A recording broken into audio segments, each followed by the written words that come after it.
उत्तर प्रदेश राज्य महिला आयोग की सदस्य प्रियंका मौर्य पहुंची 2 दिवसीय दौरे पर अमेठी जिले के गौरीगंज तहसील सभागार में जिले के संबंधित अधिकारियों के साथ महिला उत्पीड़न से संबंधित मामलों को लेकर की सुनवाई। महिला आयोग की सदस्य प्रियंका मौर्य ने कई महिलाएं पहुंची शिकायत लेकर। सदस्य प्रियंका मौर्य पीड़ित महिलाओं की सुनी समस्या और संबंधित अधिकारियों को जांच करते हुए त्वरित निस्तारण के लिए आदेश दिए। महिला आयोग की सदस्य प्रियंका मौर्य के पास जनसुनवाई के दौरान सबसे ज्यादा महिला उत्पीड़न व जमीनी विवाद व शिक्षा से संबंधित मामले सामने आए हैं। और अमेठी से दिग्विजय सिंह की रिपोर्ट। और कई मामले ऐसे हैं जो डोमेस्टिक वायलेंस के हैं और कुछ मामले हमारे पास जमीनी विवाद के थे, नाली से संबंधित थे, रास्ते से संबंधित थे।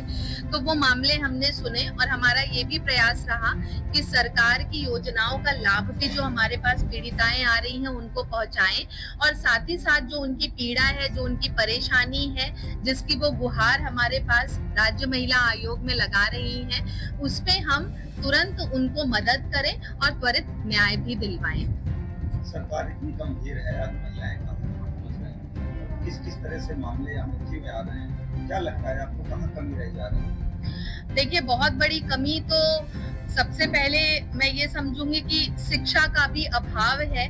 और आजकल क्योंकि सोशल मीडिया का जमाना है और सोशल मीडिया में यही हो रहा है कि लोगों की एक दूसरे से वार्ता इतनी आसान हो गई है, जिसके चलते घरेलू हिंसा के केसेस बढ़ रहे हैं क्योंकि संबंध लोगों के एक से ज्यादा व्यक्ति के साथ हो रहे हैं। तो ये भी एक बहुत बड़ा कारण है जिसकी वजह से महिलाएं सफर कर रही हैं। और मुझे लगता है कि महिलाओं को सशक्त होने की आवश्यकता है।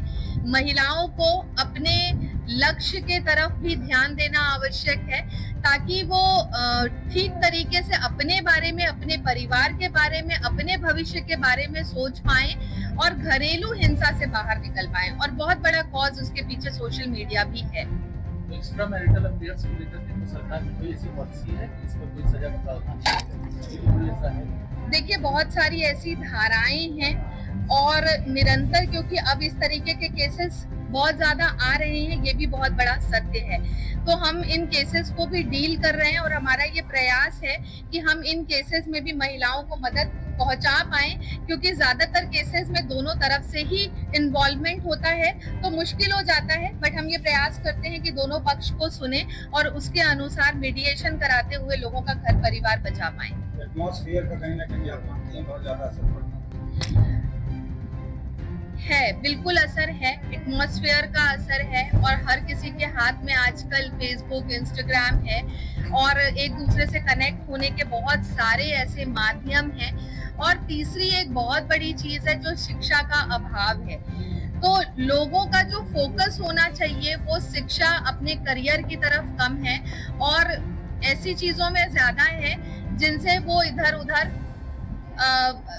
उधर मतलब क्या ही कहें, डाइवर्ट होती हैं और उनकी समस्याएं बढ़ती हैं। और पुरुषों का भी थोड़ा सा वायलेंस मैं देख पा रही हूँ, क्योंकि मेरे पास जितनी भी महिलाएं आई हैं उनकी यही कहानी है हर घर की कि बहुत मारा, बहुत पीटा और दहेज उत्पीड़न का मामला है। तो हम उसका भी संज्ञान ले रहे हैं और प्रयास कर रहे हैं कि महिलाओं को मदद पहुंचा पाए।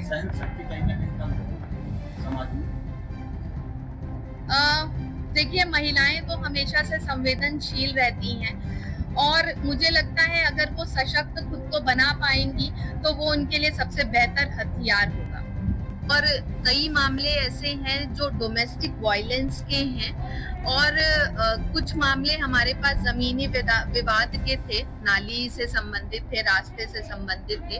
तो वो मामले हमने सुने और हमारा ये भी प्रयास रहा कि सरकार की योजनाओं का लाभ भी जो हमारे पास पीड़िताएं आ रही हैं उनको पहुंचाएं और साथ ही साथ जो उनकी पीड़ा है, जो उनकी परेशानी है, जिसकी वो गुहार हमारे पास राज्य महिला आयोग में लगा रही हैं, उस पे हम तुरंत उनको मदद करें और त्वरित